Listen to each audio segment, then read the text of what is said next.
Yeah, the idea for Furnace really came from thinking about my worst nightmare, or what my worst nightmare might be. And I went through a number of options, but really my greatest fear was the thought of being locked up beneath the earth.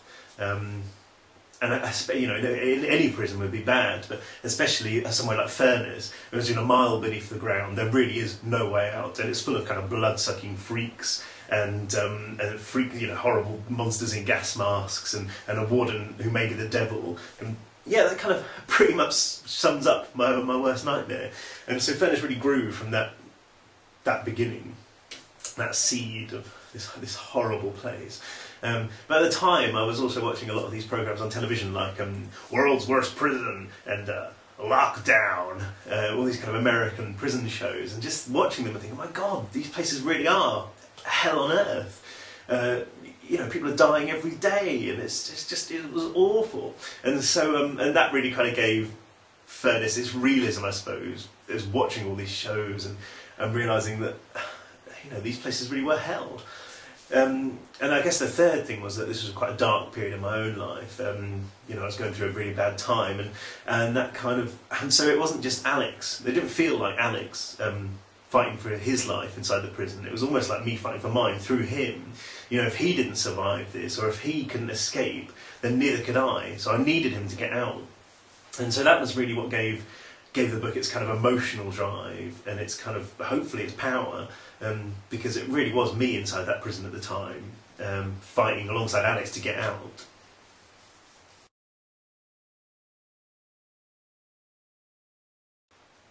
I didn't set out to write a violent book. I mean, certainly not violence for the sake of violence. But, you know, writing about a prison, it had to be violent. You know, it couldn't be written any other way. I mean, early on I thought, well, maybe I can make this for younger readers, and make Furnace more of a playground. But it just wasn't the book I wanted to write. I wanted it to be a fairly unflinching portrait of what life might be like behind bars. And although it's a kind of sci-fi horror book, I wanted Alex's time in prison to be as kind of emotionally realistic as possible. And violence is very much a part of prison life.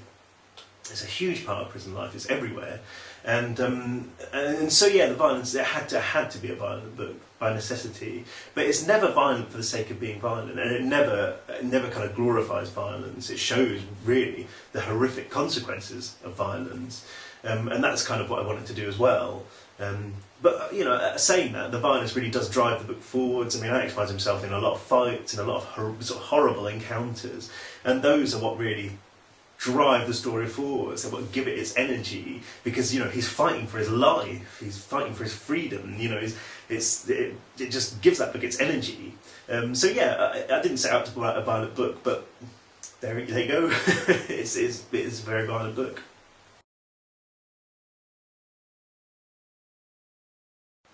Yeah, the violence is difficult to write about.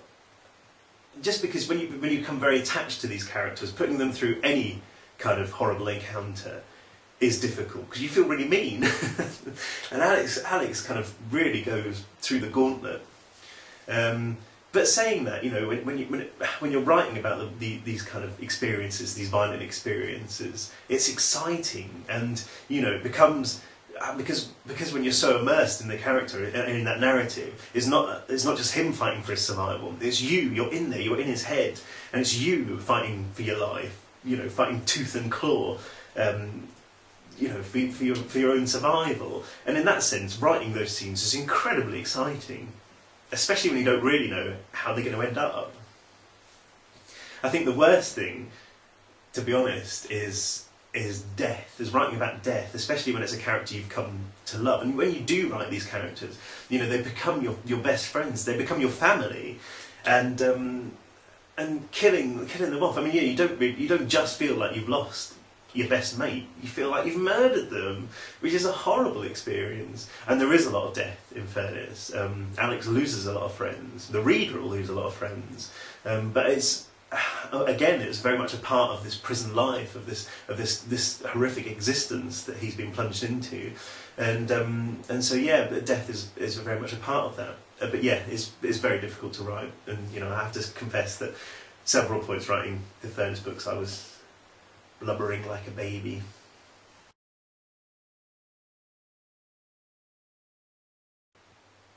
Yes, yes, I have. In fact, this tooth here is fake. It got knocked out once in a fight. I have to say, it's fighting is the most horrible experience in the world. Getting into a fight like that, I'd never, ever, ever want to go through it again. But I'm kind of glad in a way that it happened, because at least I feel like I can write about it with a little more authority than if I'd never been in a fight, ever.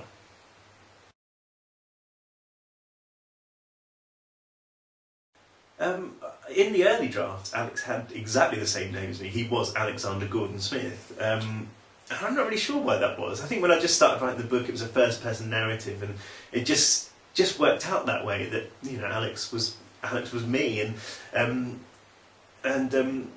I can't remember why it got changed in the end. I think the publisher Faber I think they thought that, you know, after the Furnace series was over, I'd write some more books, and that it might be confusing. They might think that maybe the character was writing the books. I can't remember, but yeah, so it got changed to Alex Sawyer, mainly because, you know, I'm a huge fan of Mark Twain, and Tom Sawyer really kind of evokes that spirit of adventure, and it just felt right. And I was going to change the first name as well, but by then, you know, I'd written the books, and the character was Alex. There was nothing on earth that could have changed that. Nothing on earth at all. So yeah, Alex Sawyer used to be Alexander Gordon Smith.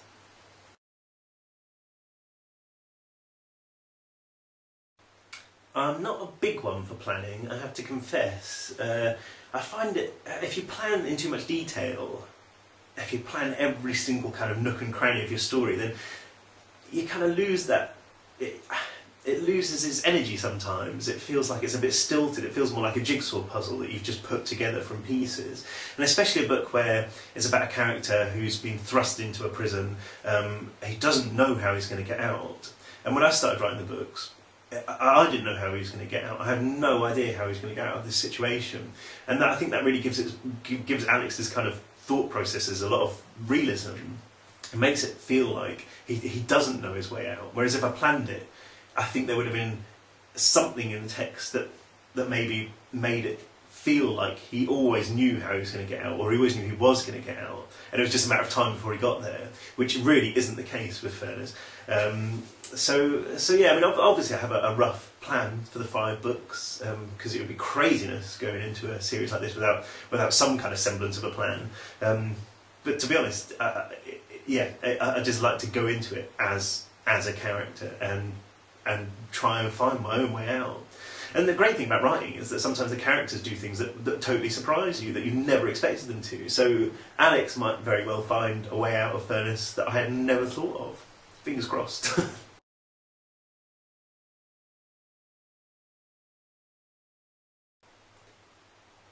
Now that's a good question. Yes, I have. And I felt terrible about it. Once when I was about, I don't know, 17 or something, I stole a load of books from my mum and tried to sell them.